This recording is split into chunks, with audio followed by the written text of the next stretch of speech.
Hey, everybody, and welcome to the show. This is Liz joining you as usual from Central Virginia and the unceded lands of the Monacan Nation. And I am so glad that you are here with me again, 5 years into the show, and we're still doing it. It's pretty great. As always, if you want to know whose native lands you might be residing on, go to native-land.ca. You can check it out. They've got a map of the whole world. It's especially helpful for North America, other places too, but I know for sure for North America. And if you want to learn about the sacred feminine, there's so many different ways that you can do that. If you want to learn from me, you can listen to all the episodes of this podcast. There's a whole lot of them at this point. And you can also go to hometoher.com. You'll find articles, you find links to the podcast. There's going to be some on-demand courses coming, and I know I've said that before, but I really and truly mean it this time, y'all. It's going to happen. 2025 is the year, hopefully sooner rather than later. So keep an eye out for that. And I'll put all this in the show notes if you forget that. You don't have to remember. Okay. So I met today's guest earlier this year. The Very very beginning here. very beginning of the year, like day one, I think, or day two. Well, I was on vacation in Costa Rica, which was such a magical and amazing experience. And I was just so moved by her incredible grounded presence, her relationship with the land that she was on, and her commitment to stewarding and nurturing the land. And I was like, oh my gosh, I gotta see if she'll come on the show. So I'm so happy that she is here. So let me go ahead and introduce her to you now. Ixchel Munay's work with living wisdom is born from the embodied wisdom that she has gathered in 20 plus years of walking the path of plant medicine, conscious living, and supporting thousands of people around the world in her immersions and sessions to come home to themselves. She is committed to radical presence and deep intuitive listening to see what is alive and needed in the moment, and draws upon her initiations with yoga, meditation, tantra, shamanism, magic, somatic therapy, dance, breath work, neuro-linguistic programming, nonviolent communication, permaculture, natural medicine, neuroscience, and more.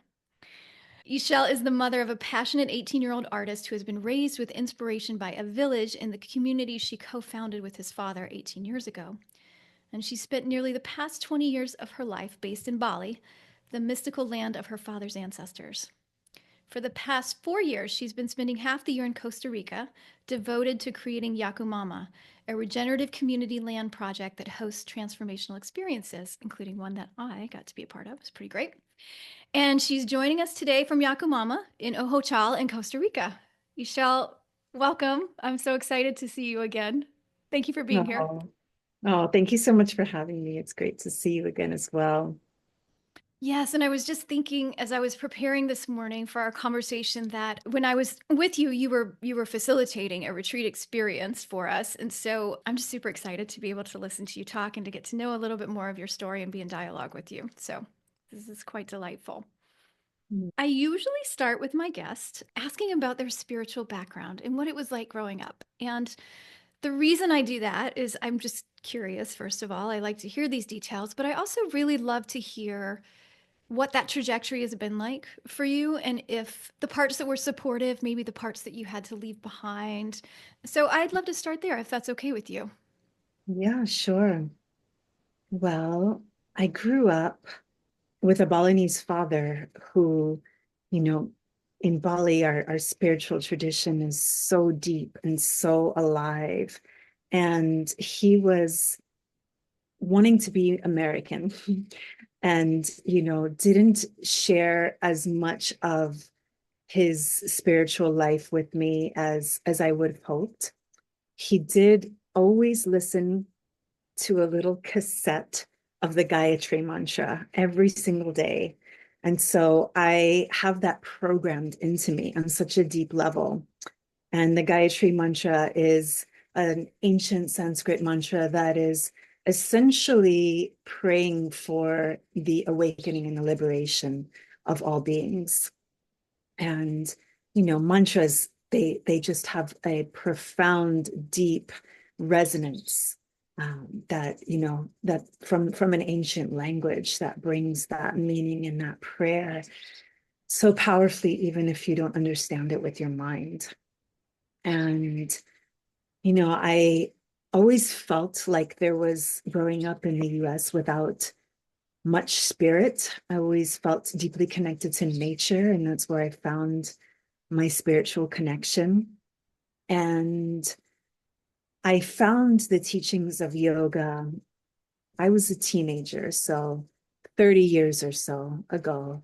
And I feel like that's when I started dropping deeper into, what is beyond this 3D dimension, the deeper energetics of my body, and how I could connect to spirits and how I could connect to life, through the portal of my body, which is interesting because that's still really one of the most powerful ways that I find I can connect to spirit is starting to lose the mind by, dance and accessing those other levels of reality.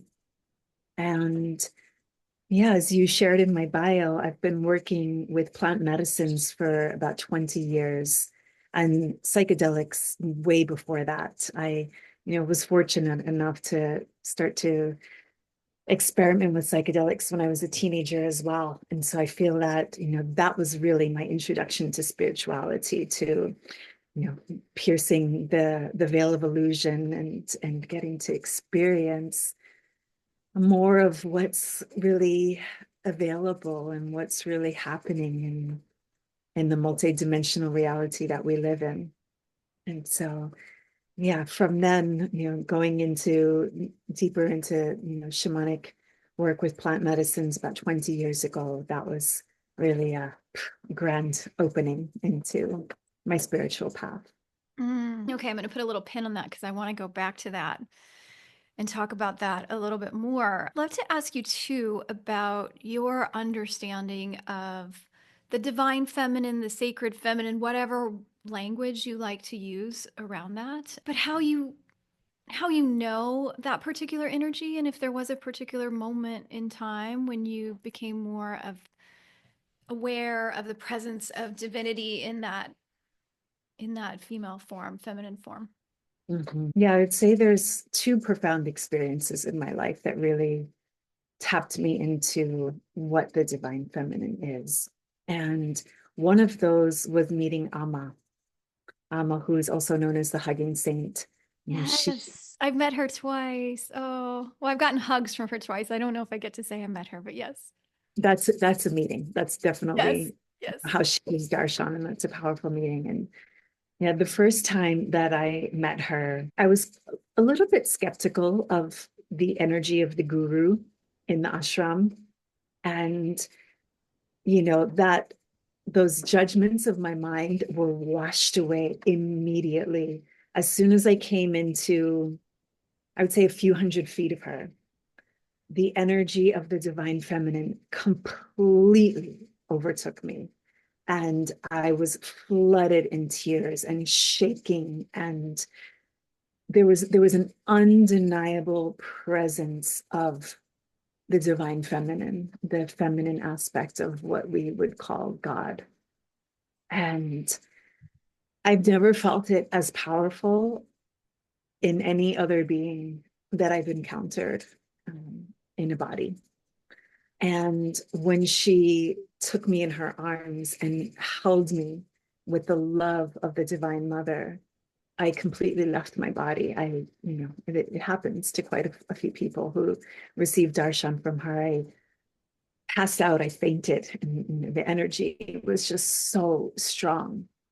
And in that moment, they ask you if you want to take her as your guru and receive a mantra. And I did, and my entire life changed in that moment. And you're not supposed to tell anybody what your mantra is about, but mine was about service to the earth. And many magical things happened as soon as I took that devotion, as soon as I took that commitment on. And Amma sits on my altar to this day. And my prayer in my work is to be able to hold that level of pure, unconditional love that she holds for everybody that I work with. And a lot of what I do in my immersions and my ceremonies and my retreats is hold people And, there's something about the somatic experience of being held by a feminine presence that is holding just pure love that can reprogram us on a cellular level and can reprogram our nervous systems to feel safe in the world. And so that was my first true experience of the divine feminine. And I'll pause there before I share the second part of initiation I had, if you want to share anything about your experience with Amma. I do. I love hearing about yours. So yeah, I saw her the first time in California, and I was in a really different place. I'd just gone through my own awakening experience. And so it was the whole experience was a little overwhelming for me as someone who grew up in a Christian household. Like the experience of it and the music and the crowds and all of it, I was like, wow, what this is wild. But yeah, I had a very physical, I didn't leave my body, but had a very physical reaction to being in her presence. And my ear, was ringing for at least an hour after she spoke in it. I went home and had a whole bunch of physical sensations moving up and down my spine. It was quite wild. And then the second time that I saw her was actually this summer in DC, and I was with a friend, and the friend went ahead of me and got her hug, and then it was my turn. And right before I went up, they actually said before you got the hug that hold your prayers in your heart, but Alma really appreciates prayers for others. And at the time, I remember a little bit of thing in me. I was just getting divorced, and I'm like, I don't want to pray for somebody else. I want to pray for myself. Like this very like spoiled child impulse in me. And then I sat with it, and then I started thinking about all the people that had supported me through this really difficult transition and process. And then it wasn't hard at all. I'm like, oh gosh, I want to dedicate my prayer to them.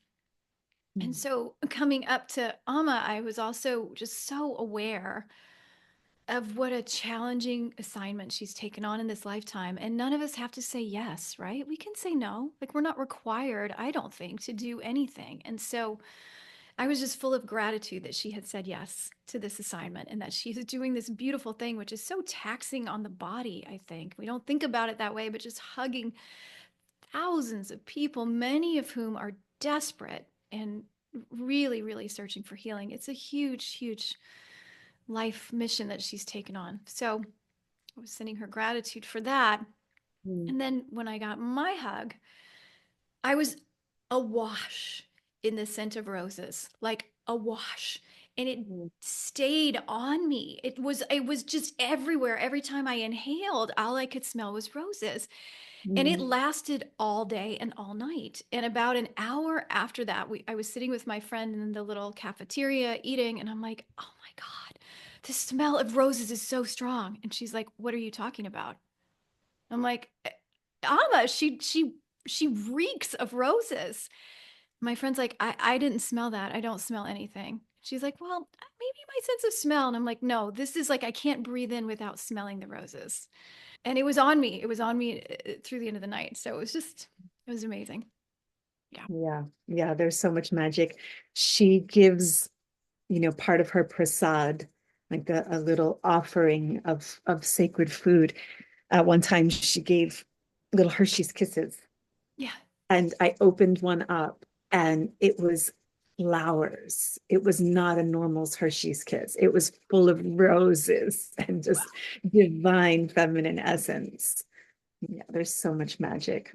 I love it. And I'll just mention quickly too, for those who are interested, because I do understand for Westerners, a lot of Westerners, the concept of the guru feels incompatible to divine feminine exploration. And I have a really good episode that was the beginning of last year with a woman named Arundhati Subramaniam, who wrote a beautiful book called Women Who Wear Only Themselves. And we talked about this in a lot of detail. So I'll put that in the show notes. Mm. Yeah, and I think, just to give a little bit of a frame around it, the way that I see it is that, it's not giving your power away to some, guru who's higher than you, but it's being around somebody who is embodying a frequency that simply by being in their presence awakens that which is already inside of you. Yeah, beautifully said. Yeah. Yeah. And so, you know, what you shared is actually a perfect segue into my second initiation with the sacred feminine energy. And it was, gosh, I think it was about 15 years ago in Bali. There was a tantric teacher that came into town and just ignited all the women. And there were some very simple but profound practices of breath work and tantric movements that were just awakening these massive experiences of kundalini awakenings and just all of us really opening to the shakti that, you know, for many women is latent inside of us. You know, there's not a safe space for us to be experiencing that much feminine power and energy. And of course, you know, it's actually been quite suppressed because it is so powerful. And so I started circles with some of the women that had experienced these activations with this tantric master. And that is what opened up a whole other realm of being able to tap into life force energy, being able to tap into Shakti. And I'm not exactly sure of the timing, but what came to me at one point and shared an activation with me. And it's how I have been able to create so much in my life without getting depleted. You know, you just shared the mission that she's taken on. It can seem exhausting. You know, she sits there many times for 24 hours without getting up, without food, and just gives and gives and gives. And of course, you know, this can be the out of balance feminine. This can be when we come into that energy of the martyr. And I think, you know, especially us mothers have all experienced this energy where, you know, we put ourselves last and we just give to our children first, we give to our families, and then we start getting dry and brittle and resentful and, you know, depleted. And the way that Amma gives is she steps out of the way completely. It is not her human form that is given at all. She taps into the endless wellspring of Shakti that is in the earth and that is all around us. And when we're tapped into that place, we can create anything. We can move mountains. We can give so much love because it's the energy of the Divine Mother that's giving. It's not this human body in this human form. And so that is the way that I've remembered to take care of myself, to fill my cup first. You know, it's that when we get on a plane, they say, put your own oxygen mask on before taking care of your children or anybody else. It's because we can only take care of other people. And we can only be in service to humanity. And we can only live our fullest missions when we are doing our practices first of filling up our cups and tapping into that wellspring of Shakti. So that time in my life of going really deep into the tantric practices, as well as Amma coming to me and giving me that transmission, were really the way that I found feminine spirituality, not in any kind of mental understanding, but an actual transmission, an energetic and physical transmission of what it feels like to be I, tapped to the feminine.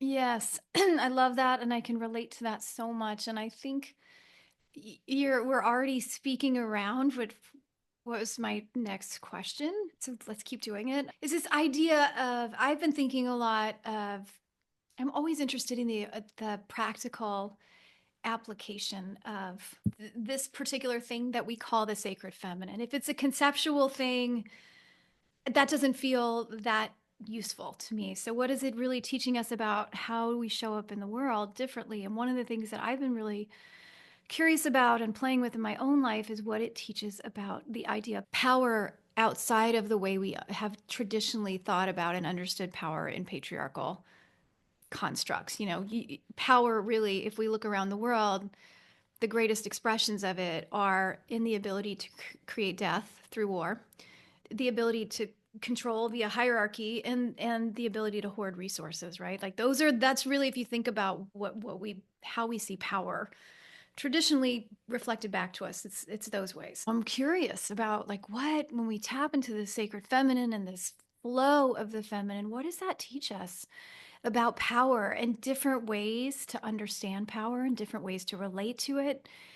And I feel like you've already spoken to that a little bit, like the endless well of tapping into something that's larger than yourself, the aspect of embodiment and how we find power beyond mental constructs. But I wonder if you could maybe just riff on that a little bit more and how you've seen that in your life.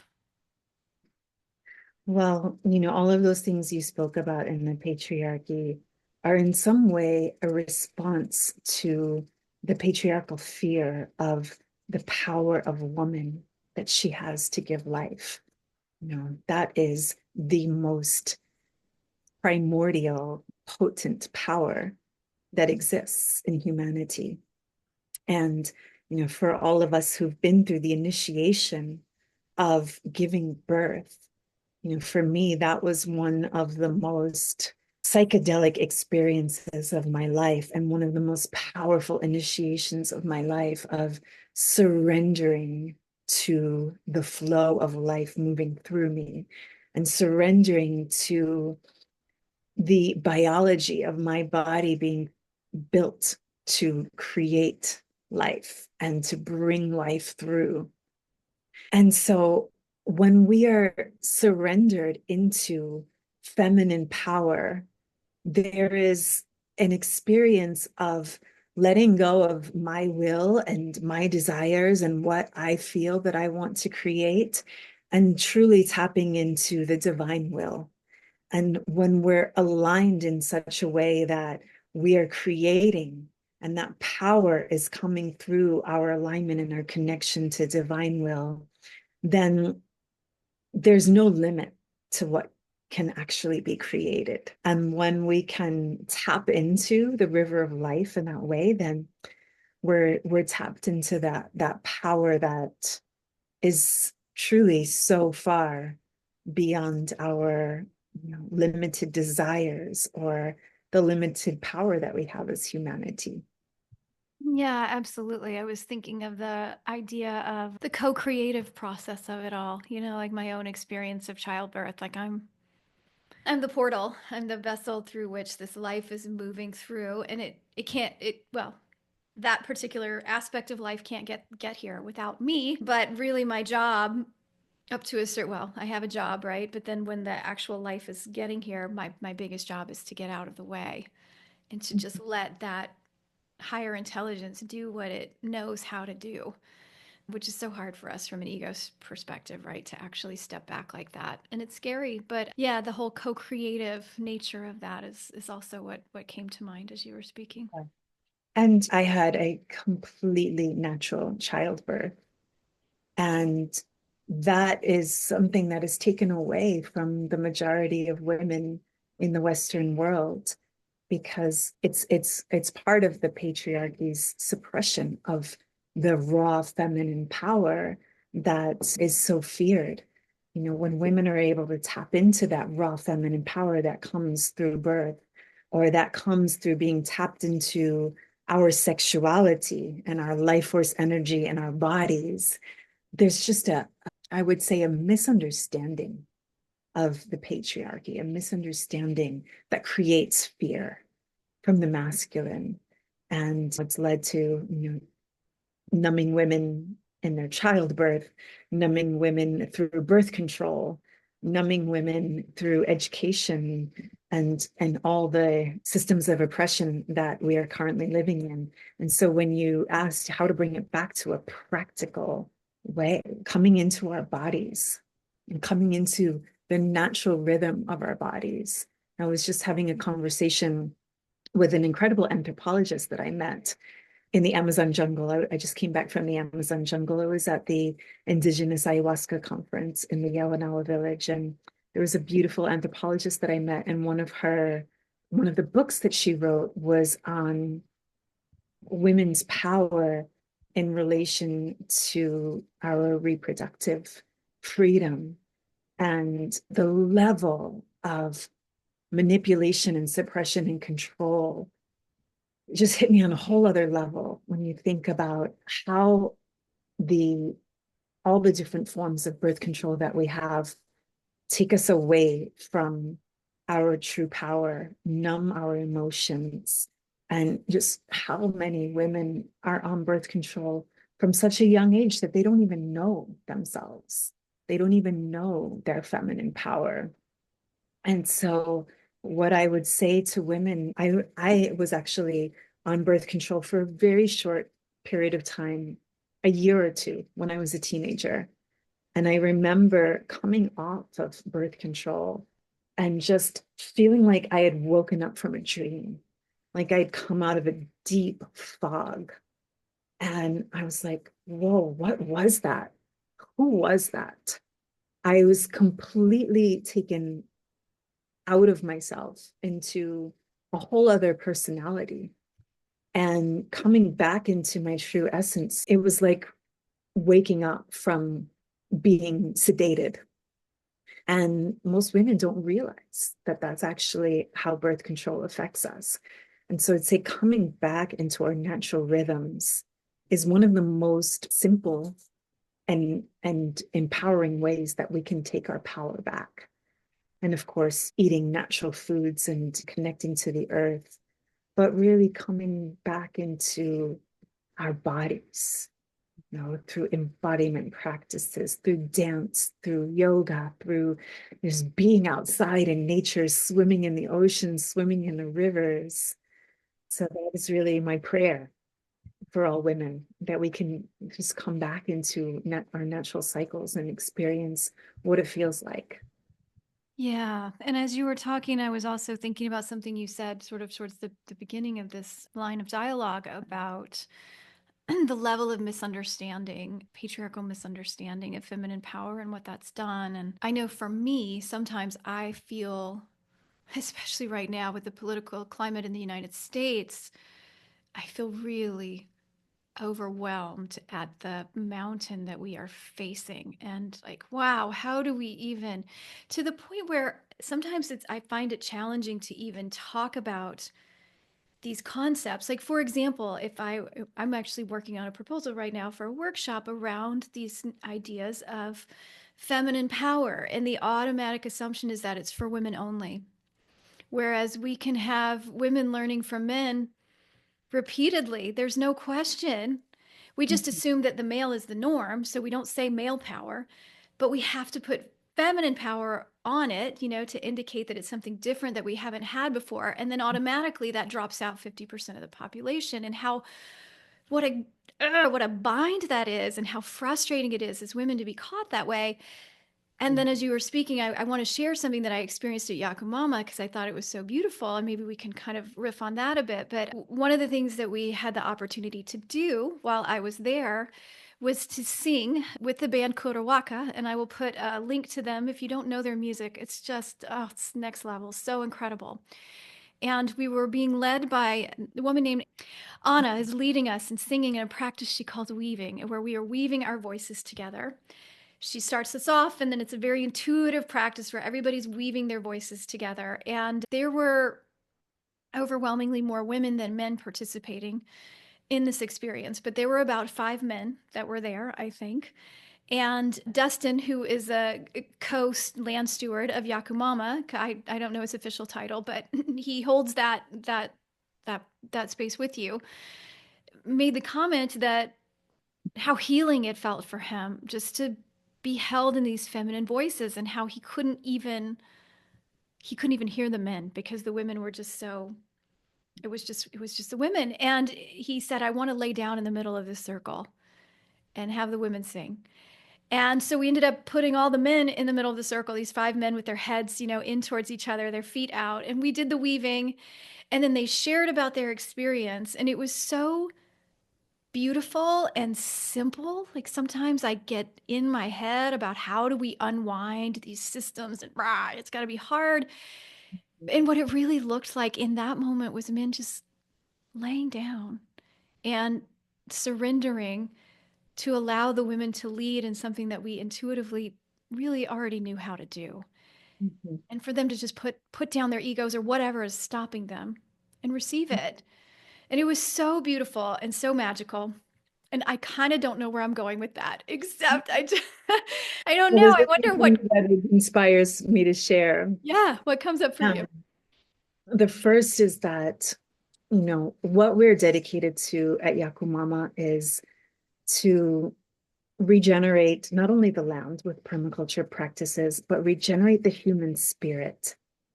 And the ways that we do this is through, we bring a lot of indigenous leaders to Yacumama to share their culture and their medicine, which of course supports them, but it helps us to remember because primarily what we're doing is singing and dancing.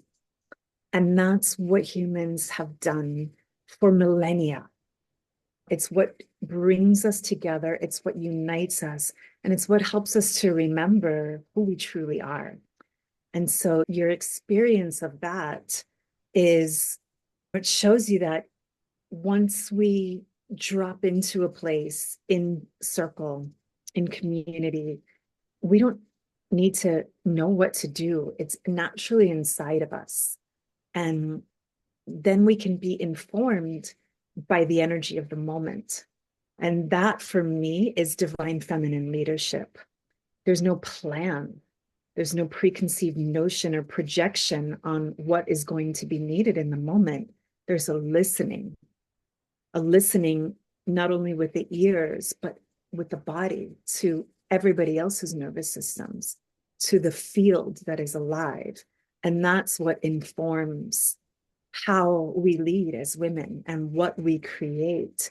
It's alive and it's in the moment and it's surrendered. And that's interesting that you're having that experience about putting together this, how to explain what a workshop is, because I just had a very similar experience with the co-creation that I'm doing with a dear friend. And it's quite interesting because the both of us work with a lot of powerful men.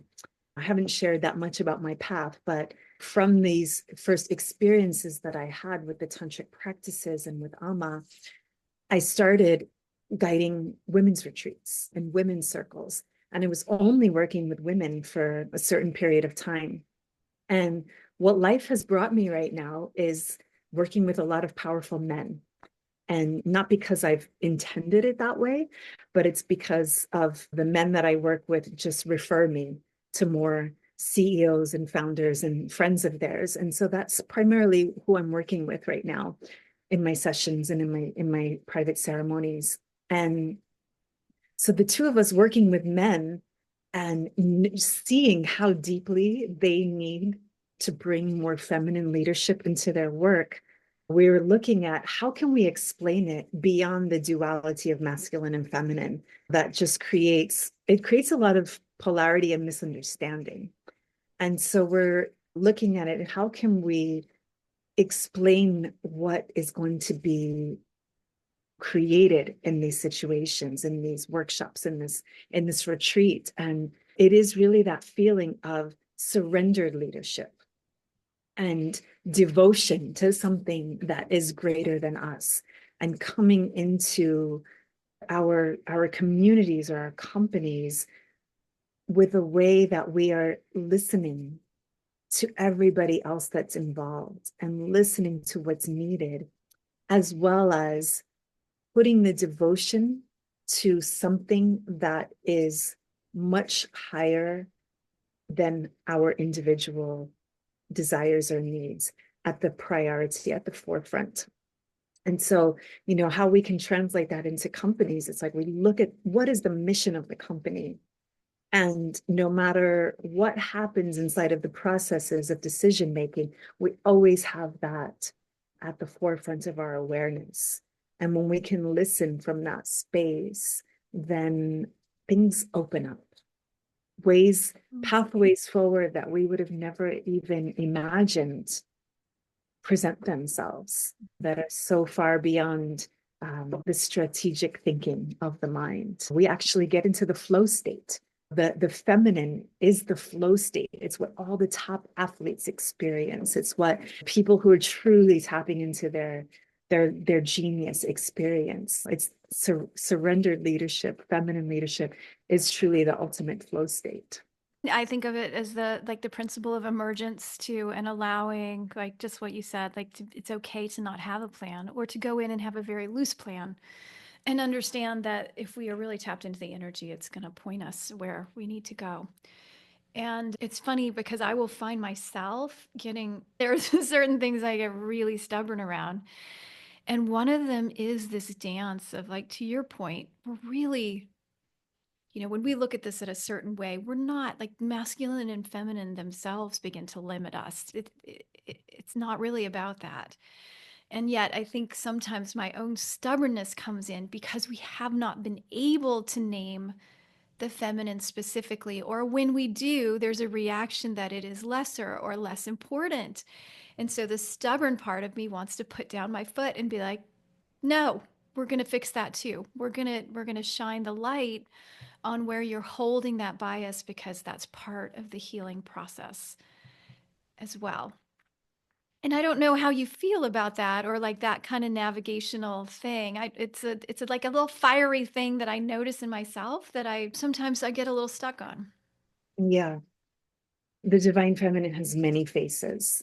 And sometimes I feel that energy, which I feel is the energy of Kali. It's like the roar, like we are going to chop off these heads of illusion and ego and separation and suppression of the feminine. And there's a time for that. There's a time for that, like raw, fierce, primordial feminine power, mama bear energy. However, I feel for us to make the quantum leaps that are necessary in this time and to really make change, that it's important that we're not coming from a place of resistance, and that we're not coming from a place of reaction. And when we are fighting the patriarchy, what you resist persists. We're actually feeding that energy. Totally. Yeah. And so what I feel is so much more powerful is like coming into our surrendered feminine power that is so magnetic that it has the power to shift everything around it without needing to resist or push or name anything. And those who are ready to feel it, they will feel it. And we're in such an interesting time on planet Earth right now. And I truly feel that it's so much less about creating change in resistance to the structures of oppression that exist in the government. And that is how the revolution is happening. It is happening. It's so easy to look at the news and look at what's happening on the planet, look at what's happening in the United States and feel incredibly hopeless. But when we see what is happening around the world, there are so many beautiful movements that are gaining momentum. And the way that I've seen it is that it's like it's a shift in frequency. Like when we look at quantum physics, we see that everything is energy, everything is frequency. And there is a mass that is developing right now of harmony, of truth. And as more and more people come back to our deep inner truth and creating harmony and beauty and structures of regeneration, then there's going to be this critical mass that's achieved, and the frequency will just shift. Mm. And Yeah. I've seen that, I've been shown that, and That's what I am choosing to, put my energy towards rather than resistance. I love that reflection. Thank you for that. And as you were saying that, my mind was again going back to seeing these five men laying down in this circle and the women singing around them, and how soft it was, just an emergent experience that wasn't planned. And they sit up at the end of it and they all look transformed. And in the moment, I remember thinking like, oh my God, what if it really is that simple?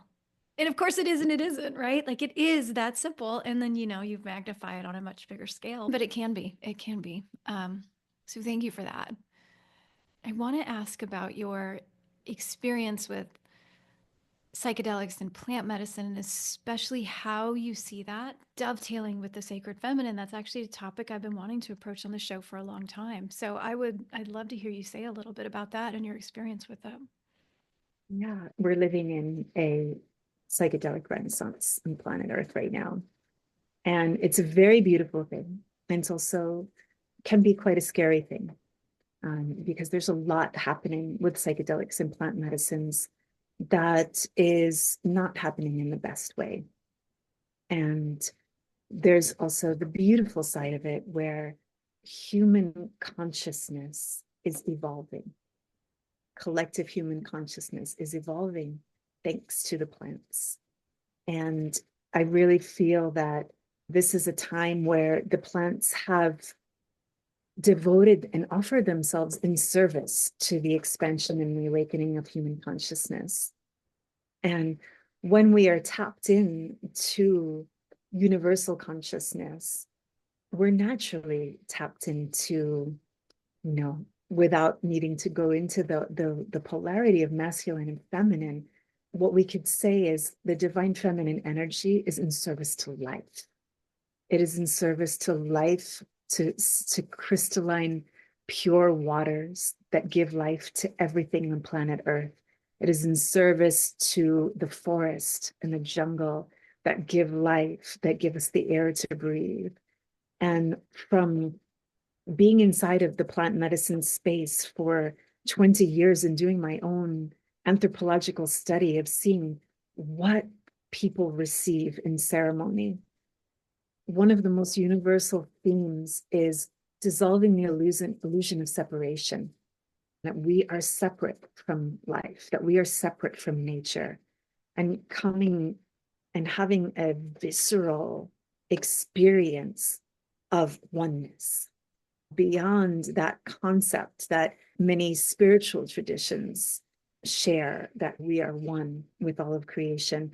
There's something that happens when people experience plant medicine and they have a visceral, tangible experience of actually feeling one with the waters and the trees and the insects that are crawling upon them and all of the animals in the forest.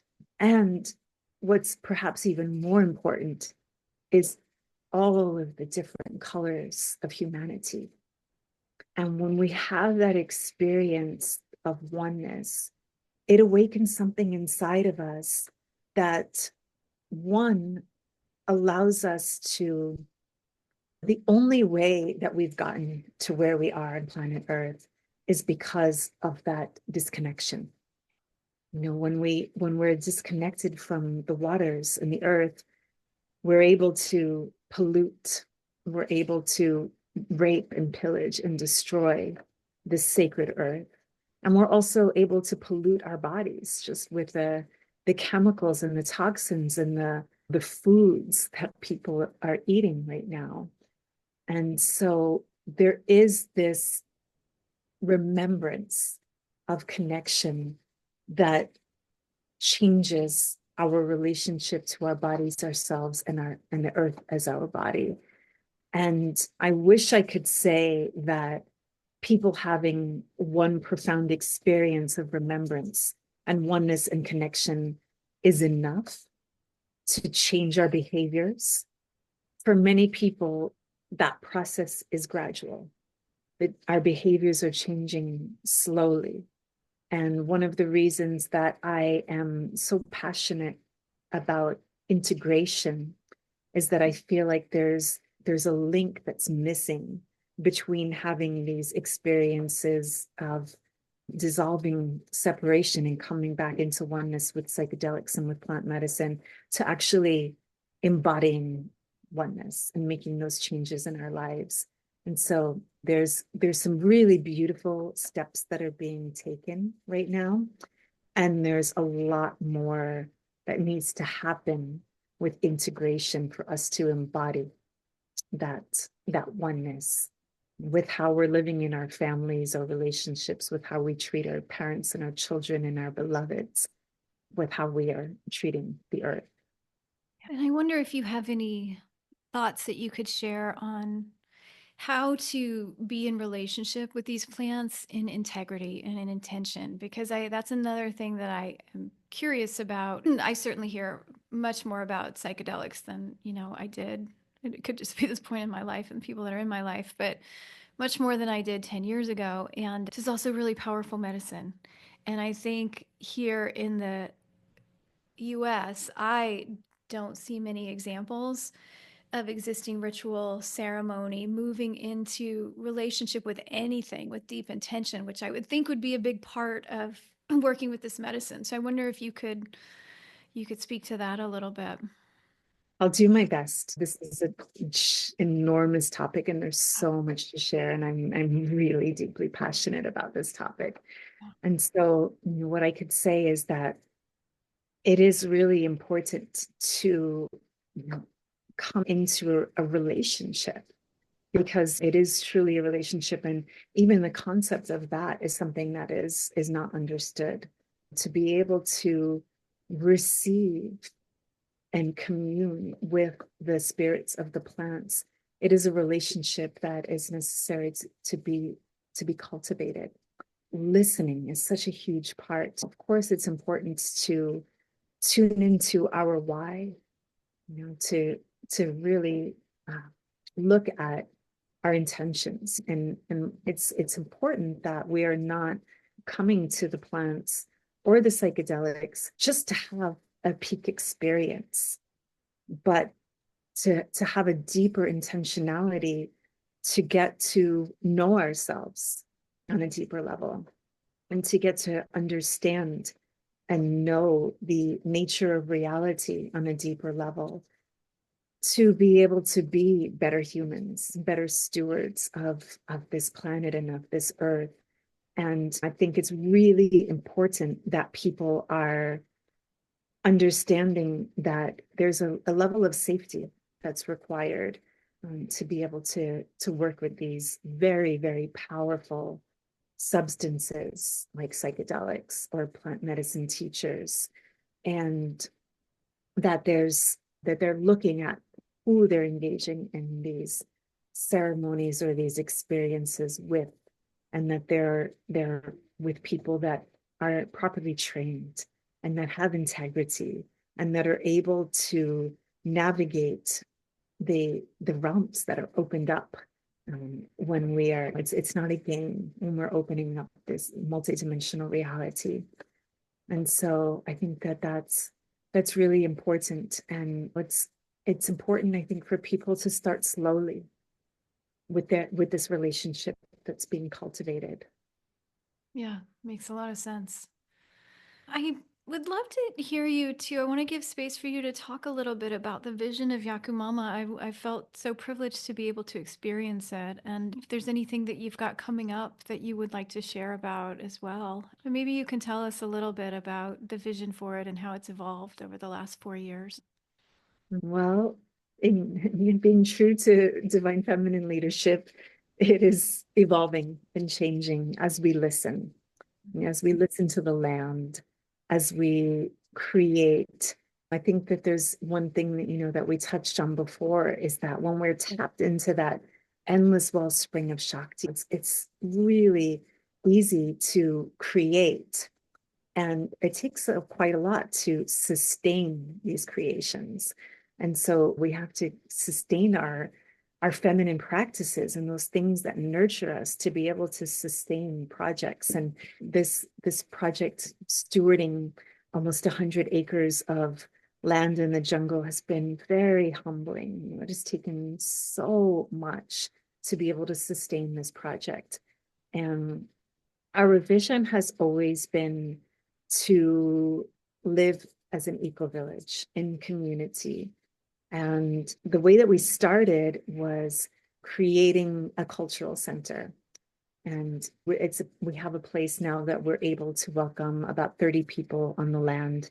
And we bring a lot of our indigenous plant medicine teachers here to hold immersions, to share their culture, to share their wisdom. So in many ways, it's a dream that we're able to create this bridge to bring people here to receive their teachings and to support their culture, to continue to thrive and support their communities. So we're functioning as a nonprofit cultural center that is really devoted to regenerating the land and regenerating culture.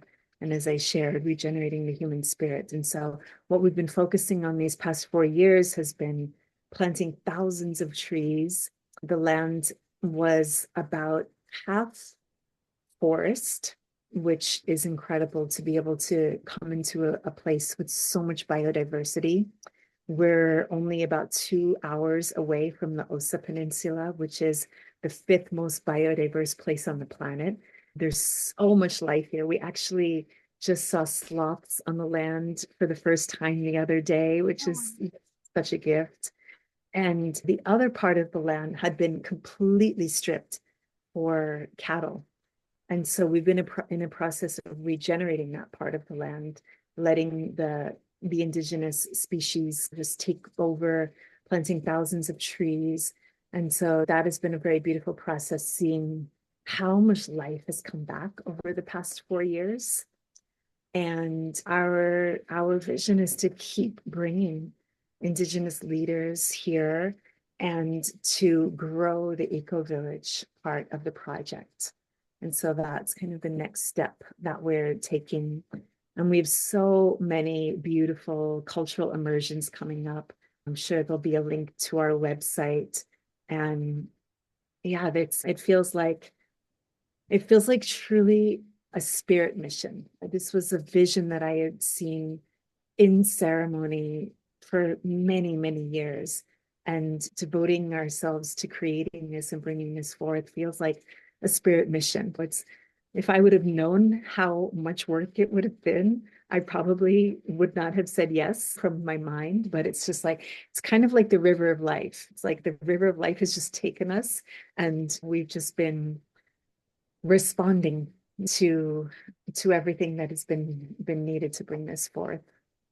I love it. And I will definitely put a link in the show notes so that people can check out what you've got coming up. And I so relate, I've kind of joked, since I kind of have my own calling to the divine feminine, I left my business career. I left my home in California. My marriage has ended. I'm like, if somebody had told me I was going to have to give all this up 10 years ago, I think I would have said no thanks. So I'm profoundly grateful that it's just been revealed. It's the calling, and then we follow and we see where we're going. And it's all been fine as it's evolved. So this feels like a good place to stop. I want to thank you so much for your time and your energy and your heart. And for those of you who are interested, do check out the links in the show notes. It was really a privilege to be able to be on the land and experience it. So I would encourage you to go check it out. Thank you so much. It's been wonderful to be with you. Yes, thank you so much for your devotion to the feminine. And yeah, I'm just congratulating you on 5 years of this podcast and all the people whose lives you've touched and the profound ripple that of impact that you've had through this podcast. And so yeah, for everybody listening, I think the final thing that I feel to share is that when we're making the transition from the way that we've been conditioned to live in the patriarchal systems that we've inherited to more of the feminine way, just like what you shared about leaving everything behind and what I've experienced in my own life, what I feel like is the most important and powerful piece is trust. When we're devoting ourselves to something that's greater than us, we can trust that we are going to be taken care of. When we don't see the way forward, when we're in that field of emergence and it's not quite clear, we can trust that it will be revealed and it will be so much more magnificent than we could have ever imagined. Mm. And that is truly my experience of living in surrender to the feminine and being in service to the feminine in this way. I love it. Yes, here's to trust and stepping into the flow of life. Thank you. And yeah, thanks to all of you for listening. As always, I thank you for the excuse to have these amazing conversations. It makes it easier for people to come and talk to me if I can say that you're out there listening. So thank you for joining. And as always, if you like this show, there's a few things you can do. You can subscribe, you can leave a favorable review, you can tell all your friends about it. You can do all those three things. And until next time, take really good care of yourselves, and I'll be with you again soon.